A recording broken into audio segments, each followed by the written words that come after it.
So I thought I'd make a video explaining kind of how to use an oscilloscope. This is the one that you'll see in a lot of my videos, the RIGOL DS1102E. It costs about $400, and I mean, if you're doing the kind of things that I do, it's worth every penny, in my opinion, especially compared to some of the other oscilloscopes that cost even more.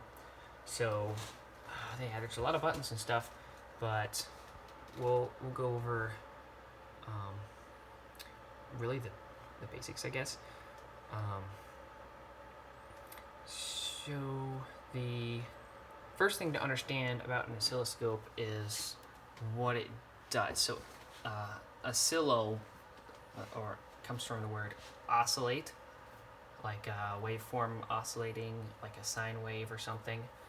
Oscillates could also mean to move back and forth or in a repeating pattern or something.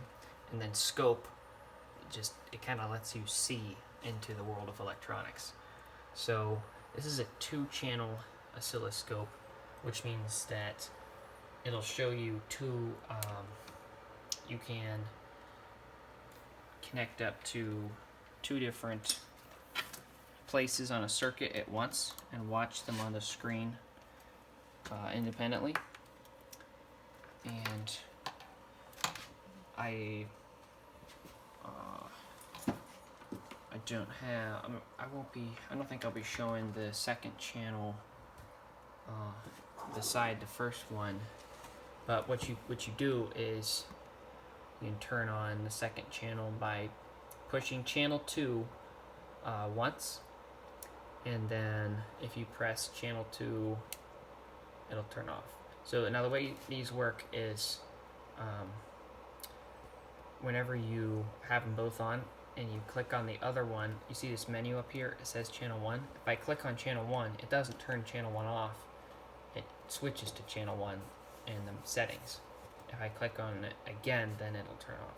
Alright, so one thing to get used to is how that interface works. I can switch between channel 1 and channel 2, but whenever you click it a second time, it'll turn off. Okay, and I'm not using channel 2 right now, so I'm going to turn that off. Okay. We have these scaling controls. So I'm going to hook this up to the test signal to do a oscilloscope. Ships with this little connector over here. There's 2 of them. There's one that is ground, then there's the other one that looks like a picture of a square wave. I'm going to hook up to that. Alright, and you can see on the screen we have what looks like a small square wave, but we can zoom in on it. Right now, each block division is 1 millisecond wide, it says, and channel 1, yellow, is 5 volts. So this actually is not super small. We'll scale it up so that each division is now 1 volt. And you'll see something goofy is happening where it's not really sure how to align them. And then what we do is we move under this box where it says trigger. There's a dial that lets you set the level of the trigger.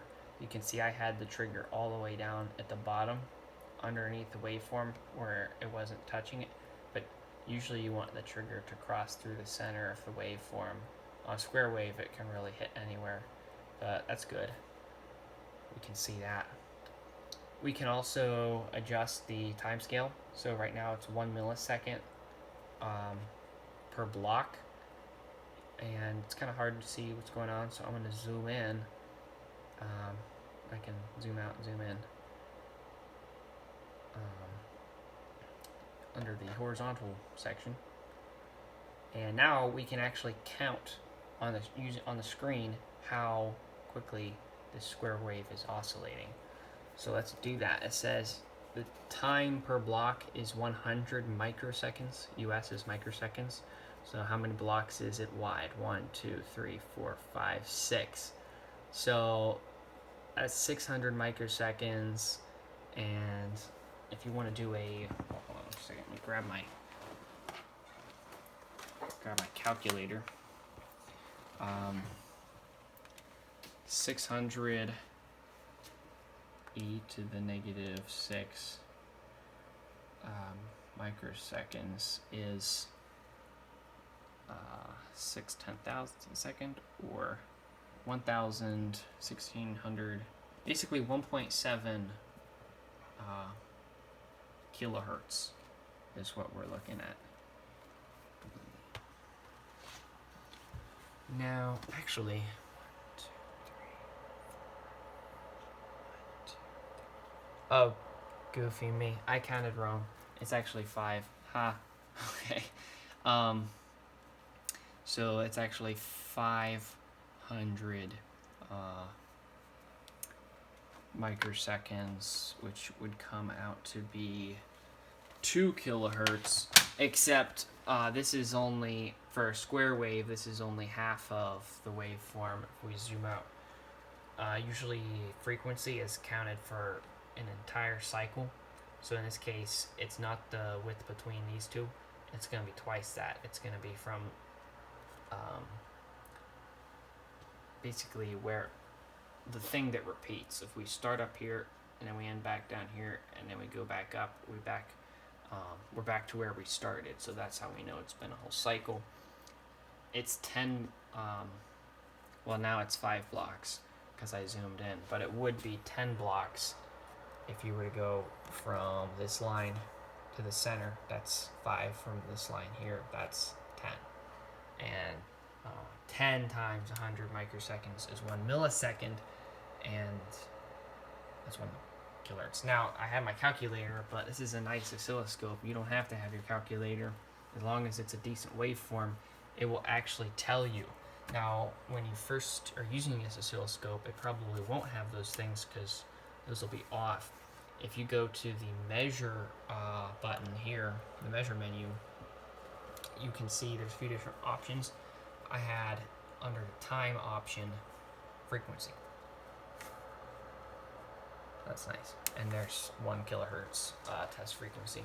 We can also do the same thing with the voltage. It says it's 1 volt per division. And I'm going to center that, and we can see it looks like about 3 volts. And if you're not sure, you could move it down onto a line and scale it up. Now it's half a volt per division, but I'm still saying it's 3 volts. And so I use the vertical position fairly often. There's also a horizontal position, which you don't usually have to use as much because you can just zoom out. But I mean, it's there. It's useful, I suppose. Those are probably the most common controls, except for there's also this auto feature, which is really great because let's say I kind of screwed it up and I wasn't sure where my signal was and I couldn't really see it or something, or maybe I was zoomed in way too far and I get lost, you know. Sometimes that happens, especially if you